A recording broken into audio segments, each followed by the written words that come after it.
Hello there, everybody, and welcome to another edition of the Wisdom Gifts Podcast. And oh, do I have a treat for you today.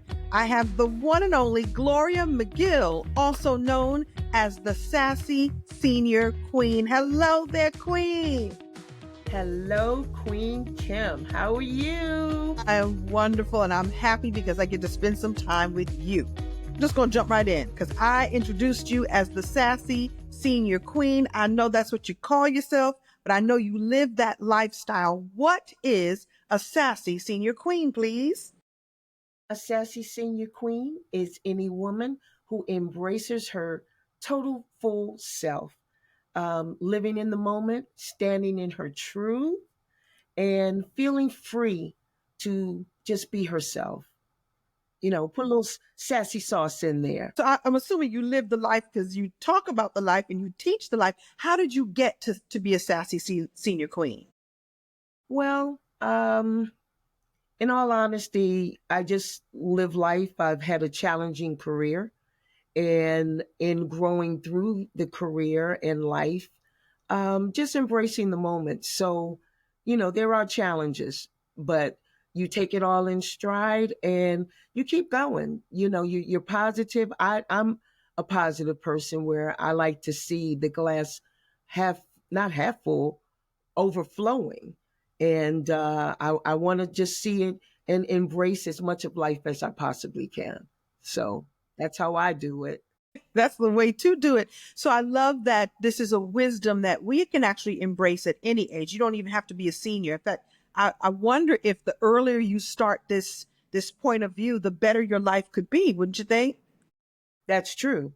Just be authentic. And that sounds like a catchphrase, but be yourself. Don't be afraid to take risk, and we all do. Be intentional, be kind, be your best self, and just trust. Have faith, grow faith, Mm. and I say that in the terms of have faith, Hmm. and from there you will develop more and more. You'll communicate with friends, family, and you'll work through life. I mean, it's not always easy, but we get through it.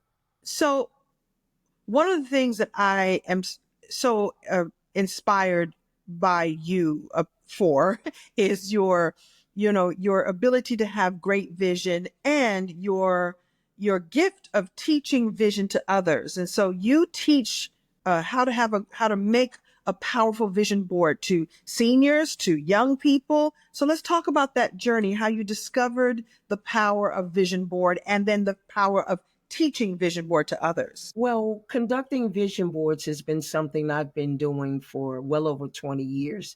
And I started with middle school students, with middle school girls, helping them with their self esteem. And the best way to do that was to have them have the inside come out.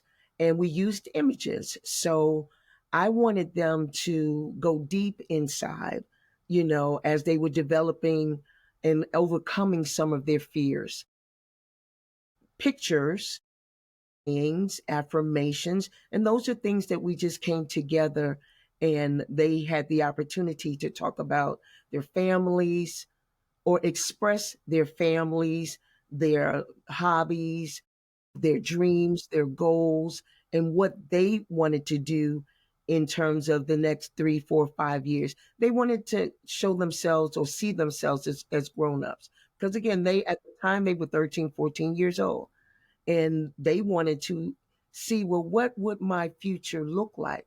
And the vision board workshops was an opportunity for them to be able to do that. So that's pretty much how I started with youth.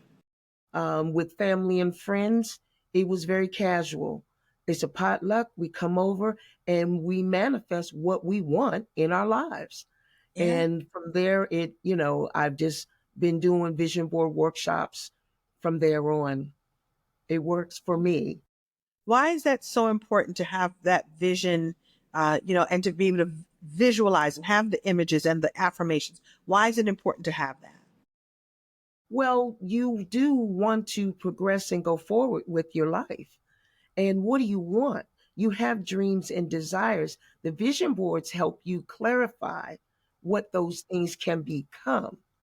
Okay. And then you're intentional in achieving those things. You want to believe, you want to receive, and you're able to do that with clarity. Affirmations just keep you on point. The vision can change, and it always does. In terms, if you want to buy a house, you may not get the house that first year, but it's still on your board. And the board can change. You can have a vision board for your health. You can have a vision board in terms of strengthening your faith, increasing prayer. You can have vision boards in terms of anything that you want to manifest in your life, anything. But you have to believe, act on it, and you will receive it. You will. Do you have more than one vision board right now? I do. I actually do. And I pulled them out today, and I pulled them out because I looked at, okay, I've achieved this and this and this and this, and I'm going to do another one because I'm at another phase in my life in terms of being an entrepreneur. So yes, yes. So I love it. I love it. So the other thing, and I love that. So I love that you have this rich, full vision for yourself and that you step into the intention and you teach others to do that too. And I also know this about you because we've spent some time together that you're also an avid gardener. And there's something about gardening that's more than just planting some seeds and digging something up. Talk to me about your love of gardening and how that also enriches your life. Gardening is a release for me, but it's very much my happy place. For me, gardening is me breathing life. Taking seeds or taking a plant and nurturing it, watching it grow. That's also another reflection in life. So for me, it parallels. I love growing. I try new vegetables and flowers all the time. But I really enjoy teaching beginners and people that say, "Oh, I kill everything." No, you won't. You just have to understand the process, and you have to embrace. I can take this seed or this plant, and I can give it some sun, some water, some love, and it will flourish. And that's kind of my attitude. So gardening and we're going to always be together. There Right. is the harvest in the winter when you have plants and flowers, they love you back. It's cold outside. But those house plants, they love you back when it's cold outside. Yeah. And you get to see when a leaf is falling, if something's turning brown, you talk to it, you adjust the lighting, you adjust the temperature, and it becomes a community. It's a love fest. I guess in lack of better words, but it's very satisfying for me. I love this. And so it sounds like it's a metaphor for life too, that we plant seeds all the time in life and you have to water them and nurture them and watch them grow. And it sounds like it also builds confidence too. If you're teaching somebody like, I've had brown thumbs in my lifetime and I've also done okay every once in a while if I luck on the right amount of water, the right amount of sun. So it sounds like it's a way of building confidence as well. It is. And it's one step at a time. Right now I'm going through with, I'm having worms on my tomatoes, and it's kind of driving me crazy. But that's okay because I literally will pull them off. I don't want to kill them because they need to survive too, just not on my tomato plants. But that's also a learning process too. Don't want harm or danger, but I want my harvest, which is my tomatoes. And it's a growing process for me as well because the gardening is always changing, and so is life. You see flowering, you see the fruit, you see the harvest, and you get to share. I've been able to past just what I do in my yard, now my neighbors are embracing. And I will give them seedlings. I will start them. Here, take it. And they are embracing, and now they're growing tomatoes. So that's very fulfilling as well. You start small, or I start them small. I start them small. Well, there's a project that you and I have talked about before that has actually grown really big out of your love of plants, and I find it the most delicious story ever. So I'll start it off with the people, and you bring it on home. Miss Gloria one day saw I guess, the Department of Sanitation pulling up some tulips, carting them away, throwing them away. Am I right in remembering that you chased down the truck and you said, "Give me those tulips," and then tell me what happened, or fill me in on the story? What happened? I did do that. It was Department of Interior.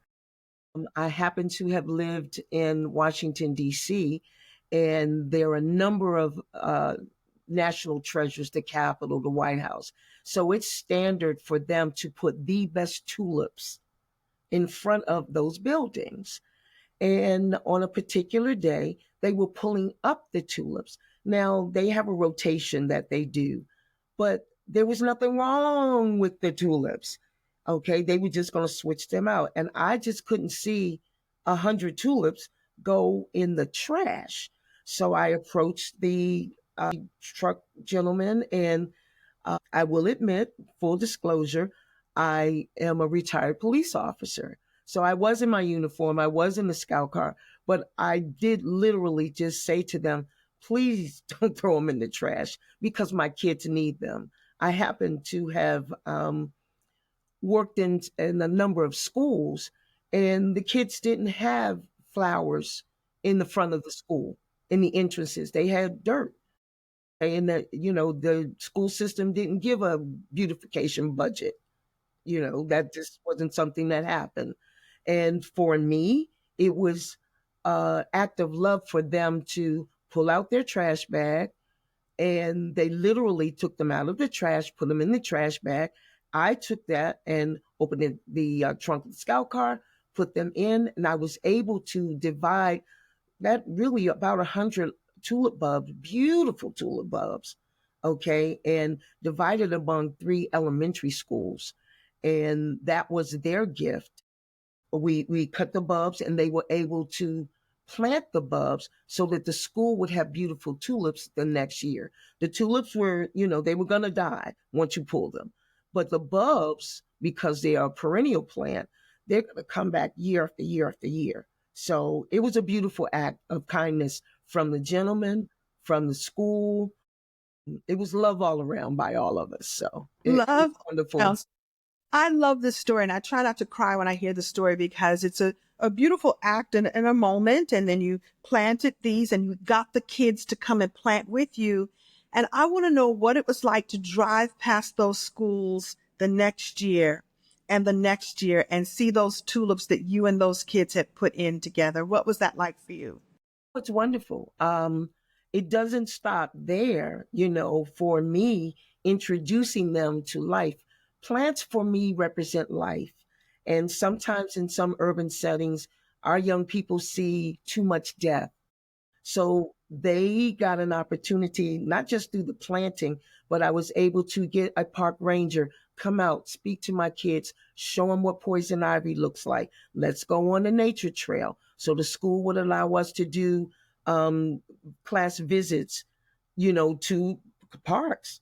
They could swing that part in terms of, getting the cheese bus or getting the bus to, take us to parks. The park rangers would explain life, nature, Yeah. the plants that were grown, the types of trees, the animals that were in that area, birds, all of that. So it was a training exercise or a learning exercise that was well rounded in a number of ways. The kids got to get out, they learned new things, they learn to appreciate all forms of beauty, plant life, animal life, and they got to do buddy systems and socialization because they're out of that environment and they Right. see, hey, it's nice out here. Now, that doesn't mean they don't go to parks with their families. They do, but it was nice for them to see other aspects, and it fulfilled, a number of things for all of us. So it worked well.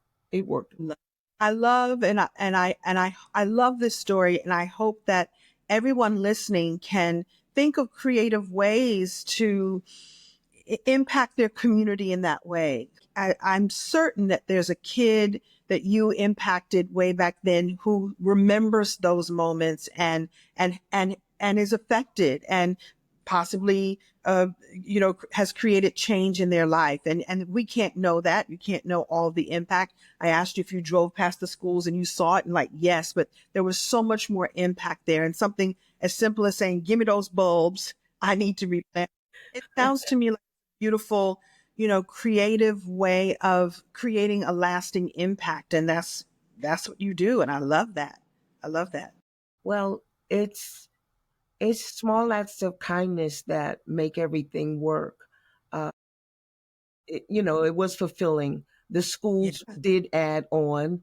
We did get donations from time to time from Home Depot and other gardening centers, but now the school is embracing taking kids to aquatic parks. They're Mhm. just other things that they're interjecting because now it's a beautification effort. When it's time to beautify the school in terms of the kids doing murals, they were able to get um, outside organizations to donate a playground, okay, or upgrade a playground. Let's say that they had playgrounds, but there are organizations that can donate additional green space for playgrounds and improve what they have because these were public schools. So if it's not in the budget, it doesn't get done. But Understand? on beautification days, then those are the times when things can get painted, murals can get painted.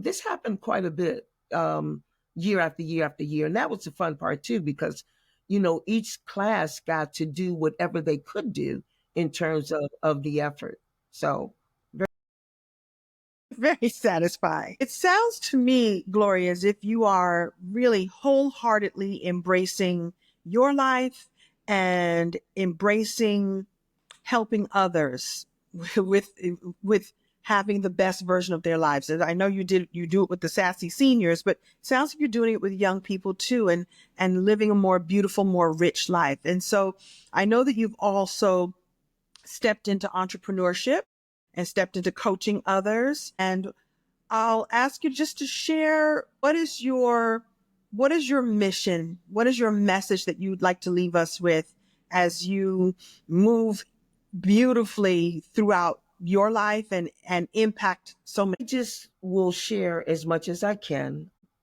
I will share as much as I can. I am concentrating more on seniors because I am one, but it's from a socialization standpoint. We are overlooked sometimes or underlooked sometimes in technical uh, challenges. We don't always know how to do things. I had a little technical difficulty uh, today and on other occasions. And by getting out there, there are opportunities for others, meaning young people, kids, neighbors. We're able to interact and not be in isolation. We're able to socialize, but just in getting out and you share any way you can. You Yeah. share any way you can. This isn't unique just to me. From a business standpoint, if I can do it with other women, I embrace it through my company, A Magnificent Life, because I would like for others to do that. But they're going to embrace it on their own terms. But know that you can have a magnificent life. You can have your best life. Stand in your truth and honor it. Just get out there and just do it. So that's my way of doing it. Whether it's gardening or listening to jazz or traveling, embrace the moment as you come upon it. I love it. Thank you for not only living a magnificent life, thank you for creating space for a magnificent life for others as well. By the way, that is the name of her company, Magnificent Life. Thank you, Miss Gloria, for sharing with us what it's like to be a sassy senior queen and to live that magnificent life. Thank you for embracing it and embodying it the way that you do. Thank you so much for the opportunity to share. I appreciate you, Queen. Well, there you have it. I hope and I know that you enjoyed our Sassy Senior Queen, and I hope you have a great rest of your day and you tune in for the next episode of the Wisdom Gifts podcast. See you next time.